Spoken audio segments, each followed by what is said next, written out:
resin art challenge நம்ம இன்னைக்கு டே 19ல இருக்கோம் and இன்னைக்கு நம்ம ஒரு resin art frame or keychain பண்றப்போ அதுல நம்ம ஒரு போட்டோவா இருக்கட்டும் இல்ல அடிஷனலா ஃப்ளவர்ஸா இருக்கட்டும் எது வைக்கிறதா இருந்தாலும் சோ ஹேண்ட் யூஸ் பண்ணாம வேற என்ன மெட்டீரியலை யூஸ் பண்ணி நம்ம அதை சேஃபா வைக்கலாம் அப்படின்றத நான் உங்களுக்கு இன்னைக்கு ஷேர் பண்றேன் and நீங்க இந்த மாதிரி resin art பத்தின டிப்ஸ் தெரிஞ்சுக்கிறதுக்கு மறக்காம நம்ம பேஜை ஃபாலோ பண்ணி வச்சுக்கோங்க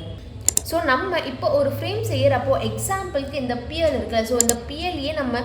ஜஸ்ட் அப்படியே வெறும் ஹேண்டில் வைக்கிறப்போ பார்த்தீங்கன்னா நமக்கு அந்த ரெசின் நம்மளோட ஹேண்டில் படுறதுக்கோ ஸோ நிறையா வாய்ப்பு இருக்குது அதனால நம்ம வெறும் கையில் வைக்காமல் நம்ம இந்த ட்விஸர் யூஸ் பண்ணி தான் வைக்க போகிறோம் ஸோ இது யூஸ் பண்ணுறது தான் ரொம்ப சேஃப் அண்ட் ரொம்ப ஈஸி ஸோ நம்ம வைக்கிற பிக்காக இருக்கட்டும் இல்லை அதர் திங்ஸாக இருக்கட்டும் எல்லாமே ரொம்ப கரெக்டான பிளேஸில் அப்படியே இருக்கும் ஸோ நான் இப்போ உங்களுக்கு இந்த ட்விஸரை யூஸ் பண்ணி நான் இந்த பியலை எடுத்து வச்சு காட்டுறேன் பாருங்கள் ஸோ அது ரொம்பவே ஈஸி அண்ட் சேஃப் பாருங்கள் ஸோ தட்ஸ் இட் ஸோ நம்ம ஈஸியாக ஒரு திங்ஸை ப்ளேஸ் பண்ணுறதுக்கு ரெசின் ஆர்ட் ப்ராடக்ட்ஸ் மேக் பண்ணுறப்போ ட்விஸர் யூஸ் பண்ணுறது தான் ரொம்ப பெஸ்ட் ஐடியா